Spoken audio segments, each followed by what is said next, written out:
अगर तुम ये सोच रहे हो कि ये वीडियो तुम्हें एंटरटेन करेगी तो भाई मैं कह रहा हूँ इसे यहीं छोड़ दे।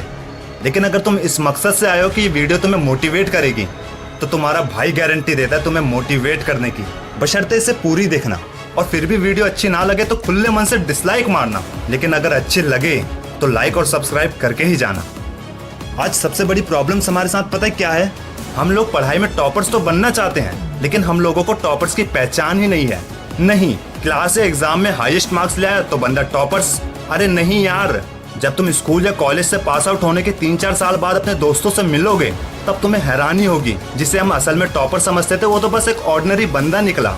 और जिस बंदे पर साला किसी ने ध्यान ही नहीं दिया वो बंदा झंडे गाड़ के बैठा होगा। क्यों? क्योंकि हम लोगों ने ज्यादा मार्क्स लाने वालों को टॉपर समझने की गलत सोच बना रखी है। अब मुझे ये बताओ, लास्ट बेंच पर बैठने वाला बंदा जो एवरेज नंबरों से पास होता है लेकिन किताबों से समझता है रट्टा मारने की बजाय, भले ही उसके आंसर शीट में लिखे हुए आंसर्स किताबों के आंसर से डिट्टो मैच नहीं होते मगर मीनिंग सेम है, तो क्या वो बंदा टॉपर्स नहीं बन सकता? पता है हमारी एजुकेशन सिस्टम की सबसे बड़ी प्रॉब्लम्स क्या है? यहाँ केस स्टडी नहीं होती, सिर्फ डेफिनेशंस को याद करो। थ्योरी थ्योरी थ्योरी, हमें रोबोट्स बनाया जा रहा है। हाइड्रोक्लोरिक एसिड से हाथ जलता है, क्यों जलता है? क्योंकि किताबों में ऐसा लिखा है। सर किताबों में ऐसा किस बेस पर लिखा है? अब तुम टीचर से जुबान चलाओगे? 50 फट्टू स्टूडेंट्स में से एक हिम्मत करके पूछे तो उसे जुबान चलाने के जुर्म में डांट कर बैठा दिया जाता है। बाकी बच्चे की क्यूरियोसिटी और कॉन्फिडेंस का क्या? खत्म, दी एंड। और एक फर्स्ट आने वाले स्टूडेंट से आंसर पूछने पर उसका डिट्टो सेम किताब वाला आंसर देने पर उसे शाबाशी दी जाती है। क्यों, कब, कैसे पूछने वाले को तो लोग बस फुद्दू या डम ही समझते हैं। पर मैं कह रहा हूँ तुम किसी के फुद्दू समझने से क्यों, कब, कैसे सवाल पूछना बंद मत करना,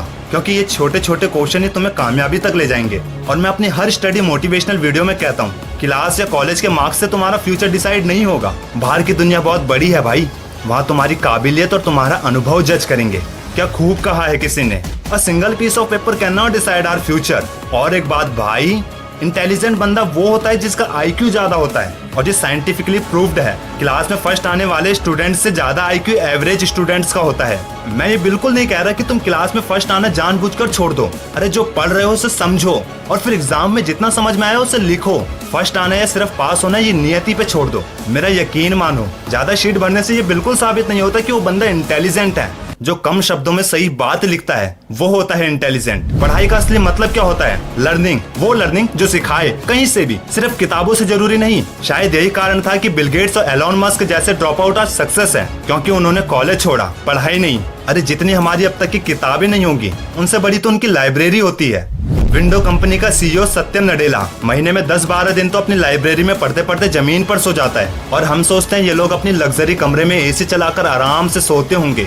एक बात बोलूं, भले ही सुनने में थोड़ी कड़वी लगे पर याद रखना, आज अमीर और अमीर इसलिए नहीं हो रहा क्योंकि उनकी किस्मत के ताले खुल गए या फिर उन पर लक्ष्मी मेहरबान है। वो अमीर इसलिए हो रहे हैं क्योंकि वो अपने काम की स्पीड दुगनी करते जा रहे हैं, और हम गरीब लोग टूटकर बिखरे हुए हैं। अमीर वर्सेस गरीब के अंतर में बहुत जल्दी मैं एक वीडियो बनाऊंगा, लेकिन इस वीडियो के अंत में बस इतना ही कहूंगा, जब जब तुम पढ़ने की सोचोगे तुम्हें हर बार अपने मन पर बेरहमी से अत्याचार करना होगा, क्योंकि इतिहास साक्षी है पढ़ाई और मन की एक साथ आपस में कभी नहीं बनी। तुम्हें इनमें से किसी एक को चुनना होता है। यही चुनाव हमें टॉपर्स और फेलियर्स बनाते हैं, और जबकि हम ये अच्छे से जानते हैं कि इन दोनों में से कौन सी चीज हमारे लिए फायदेमंद है। पर मन पे काबू पाना इतना आसान है क्या?